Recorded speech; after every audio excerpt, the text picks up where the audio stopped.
નમસ્કાર વિદ્યાર્થીઓ, સ્વાગત છે તમારું ફરીથી એકવાર આપણી YouTube channel study with Jaram Sharma. તો વિદ્યાર્થીઓ, આજે આપણે જોવાના છે દાખલા નંબર 22, 23 અને 24.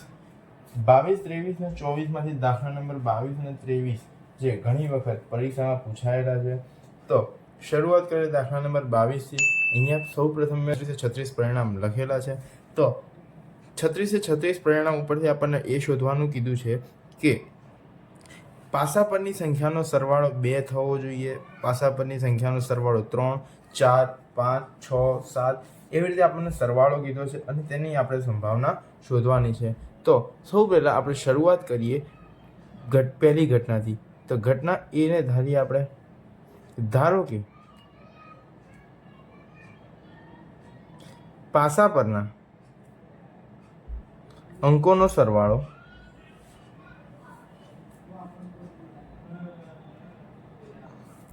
2 થાય. હવે પાસા પરના અંકોનો સરવાળો 2 થાય માટે આપણે અહીંયા લખી દઈએ એના શક્ય પરિણામ. ઘટના એના શક્ય પરિણામ બરાબર. તો અહીંયા એક જ એવી સંખ્યા છે કે જેનો સરવાળો એક જ સંભાવના એવી છે કે જેનો સરવાળો 2 થાય છે, 1 અને 1. તો અહીંયા શક્ય પરિણામ 1 આવશે. માટે P ઓફ A બરાબર આપણું થશે 1/36. તો અહીંયા આપણે લખી દઈએ 1/36. વિદ્યાર્થીઓ, અહીંયા આપણી જોડે આ પહેલું, આ બીજું. તો પાસા પર આ અંકોનો સરવાળો 3 થાય. તો આપણો 2 અને 1, 1 અને 2 એમ કુલ 2 શક્ય પરિણામ. તો આપણો જવાબ આવશે 2/36. આવી જ રીતે દરેકને આપણે શોધવાનું છે. 2 પછી આવશે 3/36, પછી આવશે 4/36, પછી આવશે 5/36, પછી આવશે 6/36. વિદ્યાર્થીઓ, સૌથી વધુમાં વધુ અહીંયા 6 પરિણામ છે. તો 6 પછી આપણે પાછું રિવર્સ જવાનું, એટલે કે 6 થી 5, 5/36, 4/36, 3/36, 2/36 અને 1/36. તો આ રીતે આપણો દાખલા નંબર 22 પૂર્ણ થયો. હવે આપણે જોઈશું દાખલા નંબર 23.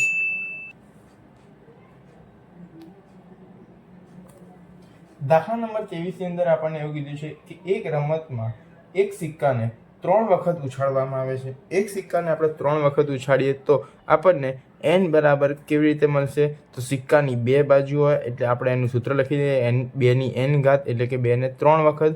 તો 2 ગુણ્યા 2 ગુણ્યા 2, તો 2 દુ 4 દુ 8. શક્ય પરિણામ આપણા કુલ 8 પરિણામ થઈ ગયા આપણા. ચલો, કયા કયા 8 પરિણામ? તો સૌથી પહેલાં આપણે 8 વખત કાઉન્સ કરી દેવાનો.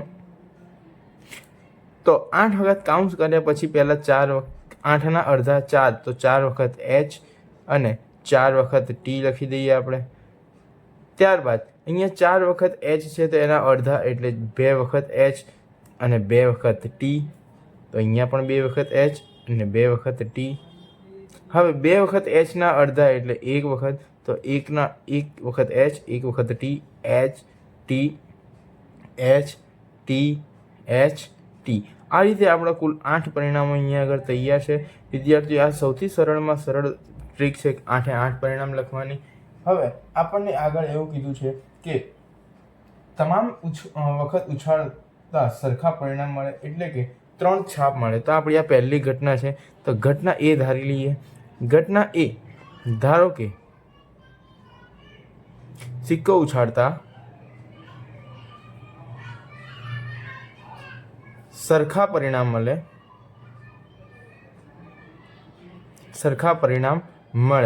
માટે સરખા પરિણામ ક્યારે મળશે વિદ્યાર્થીઓ? તો પહેલાં આપણે તો એના શક્ય પરિણામ લખી દઈએ. ઘટના એના શક્ય પરિણામ બરાબર. તો શક્ય પરિણામ માટે કે સરખા પરિણામ, કે એટલે કે 3 વખત h અથવા 3 વખત t. તો એવા આપણી જોડે કુલ 2 પરિણામ છે. તો અહીંયા આપણે લખી દઈએ 2.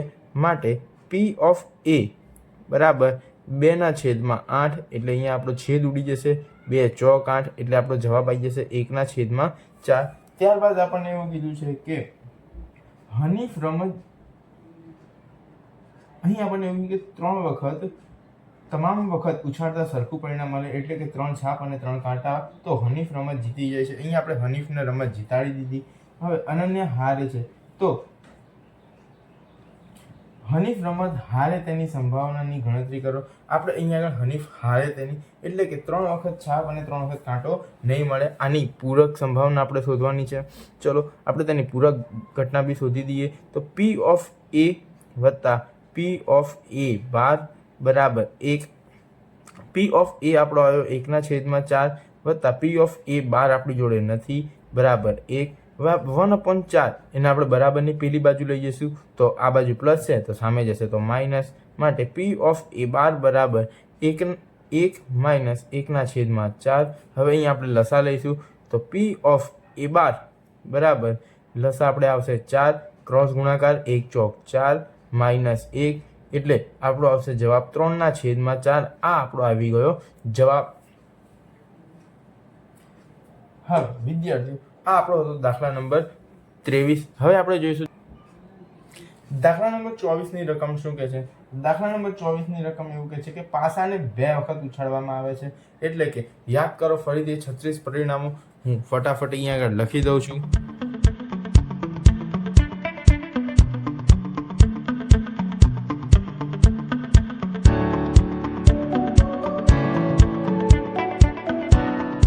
વિદ્યાર્થી આપણા કુલ 36 પરિણામ તૈયાર છે.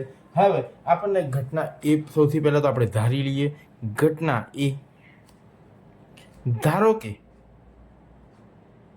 અહીં આપણને એવું કીધું છે કે એક પણ વખત ઉપરના પૃષ્ઠ પર 5 ન મળે એટલે કે આપણે પાસા ઉપર 5 જોઈતો નથી. હવે પાસા પર 5 ન જોઈતો હોય તો આ જેટલા પણ 5 વાળા પરિણામ છે એની પર આપણે એક વખતે ચોકડી મારી દઈશું પેન્સિલથી. એટલે એ બધા પરિણામ આપણે અહીંયાથી માઇનસ કરી દેવાના. અહીંયા લખી દઈએ. ધારો કે પાસા પર અંક 5 ન મળે માટે ઘટના એના શક્ય પરિણામ બરાબર.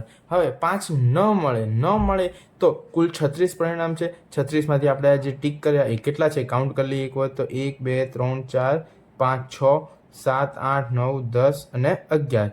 વારંવાર વિદ્યાર્થીઓ હું ફરીથી એક વખત કહું છું કે આગળ પણ એક વખત કીધું હતું કે આને એક જ વખત ગણવાનો 2 વખત ગણવાનો નહીં. તો આપણા કુલ અહીંયા 11 પરિણામ એવા છે કે જેની પર 5 આવે છે. તો 36માંથી 11ને આપણે માઇનસ કરી દઈશું. તો 36માંથી 11 માઇનસ કરીશું તો આપણો જવાબ આવશે 25.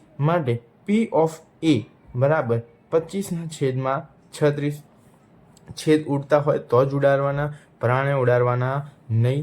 ચલો હવે આગળ જોઈએ બીજી ઘટના. બીજી ઘટનામાં એવું કીધું છે કે ઓછામાં ઓછી એક વખત ઉપરના પૃષ્ઠ પર 5 મળે. તો ધારો કે અહીંયા ઘટના B. ધારો કે ઓછામાં ઓછી એકવાર પાસા પર અંક 5 મળે. ઓછામાં ઓછી એક વખત એટલે કે એક વખત હશે તો પણ ચાલશે અને 2 વખત હશે તો પણ ચાલશે, પણ એક પણ વખત નહીં હોય તો ચાલશે નહીં. તો આપણે અહીંયા લખી દઈએ ઘટના બીના શક્ય પરિણામ બરાબર. હવે પાસા પર આપણે જે અહીંયા આગળ 11 પરિણામ માઇનસ કર્યા હતા તે 11 પરિણામ હવે આપણે અહીંયા લખીશું. એટલે આપણા શક્ય પરિણામ આવી ગયા 11. તો P ઓફ B બરાબર 11/છેદમાં આપણા થઈ જશે 36. તો વિદ્યાર્થીઓ આ દાખલાની સાથે સાથે આપણું આ ચેપ્ટર નંબર 14 પૂર્ણ થયું. વિદ્યાર્થીઓ આશા રાખું છું કે તમને આ ચેપ્ટરમાં ખબર પડી હશે. જો તમે આવા જ બીજા અન્ય વિડીયો માટે રાહ જોતા હોય તો ચેનલને સબસ્ક્રાઈબ કરી દો, વિડીયોને લાઈક કરો અને કોમેન્ટ પણ કરો કે તમારે આવા બીજા વિડીયો જોઈએ છે.